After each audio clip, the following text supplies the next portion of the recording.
और यही बात चल रही थी। तो उसमें यह है कि इस्लाम का कानून मुसलमानों पे लागू होता है। पहली चीज, मस्जिद सिर्फ मस्जिद नहीं होती, वो एक कम्युनिटी सेंटर भी होता है। मैं आपको ऐसी कई मिसाल दे सकता हूं। अभी कुछ दिन पहले हमारे ही देश में कहीं पर एक शादी का आयोजन था। बारिश होने की वजह से वहां पूरे बैंक्वेट हॉल में पानी भर गया।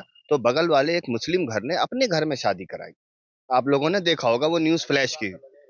और दूसरी बात, जो लोग ये नहीं जानते उनको मैं बता देना चाहता हूं कि मस्जिद का मुकाम आज आज हिंदुस्तान के मुसलमानों की मैं बात नहीं कर रहा।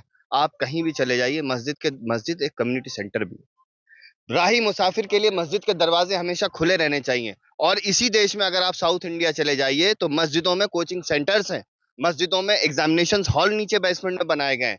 हर तरह का काम मस्जिद में होता है। अब बड़े अफसोस की बात है कि आज ये जो मुसलमान यहाँ बैठ के लंबी लंबी बातें ए टीम बी टीम सी टीम कर रहे हैं, इनको शर्म से डूब मरना चाहिए कि एक शहर में कम से कम 300 मस्जिद होती है, मगर 3 बेटियों का निकाह मस्जिद में नहीं होता। ये जो इस्लाम के ठेकेदार ये लोग जो बने हुए हैं, अगर आज ये तय कर लें कि कम से कम 30 बेटी का निकाह मस्जिद में करा दें, तो आधे से ज्यादा मुसलमानों का दुख दूर हो जाएगा। हमारे समाज में ये बुराई जो फैल रही है, दहेज के नाम पर बेटियों को प्रताड़ित किया जा रहा है। अभी एक अल्टो कार और एक कोई चार चार चक्का गाड़ी की वजह से एक बेटी की बारात लौट गई। इसी अलीगढ़ में एक बेटी की बारात लौट गई।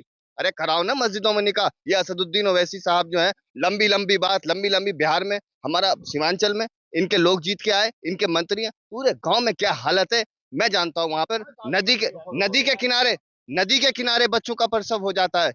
नदी के किनारे बच्चों का प्रसव हो जाता है। बोलना बहुत आसान है, इस और काम करना बहुत मुश्किल है। मगर मुझे मीडिया से भी एक शिकायत। आज आप एक मौलाना रशीदी ने एक बयान दे दिया तो आज पूरे भारत में वो चर्चा का विषय है। मगर यही एक मौलाना था जिसने हमारे देश की बेटी निकिता, जिसे दुबई में फांसी हो गई थी, कतर में, और पूरे भारत का प्रशासन, गृह मंत्रालय से लेके पीएमओ तक हाथ खड़े कर गया, उसकी फांसी नहीं रुकवा पाया। उसकी फांसी नहीं रुक पाया। उसकी फांसी रुकवाई तो एक मौलाना नहीं रुकवाई। ये चर्चा का विषय क्यों नहीं बनता हमारे देश में? मुझे इस बात का बहुत दुख है। मैं एक चीज पे और आ रहा हूँ। अखिलेश यादव राष्ट्रीय अध्यक्ष हैं, पूर्व मुख्यमंत्री भी रहे हैं, है ना? लेकिन वो अपनी पत्नी के लिए आखिर उन्होंने क्यों आवाज नहीं उठाई? मेरा सबसे बड़ा सवाल यही है। जो आदमी अपनी पत्नी को सांसद बना दे, जो आदमी अपनी पत्नी को 2 बार सांसद बना दे, इससे बड़ा सम्मान क्या देगा कोई?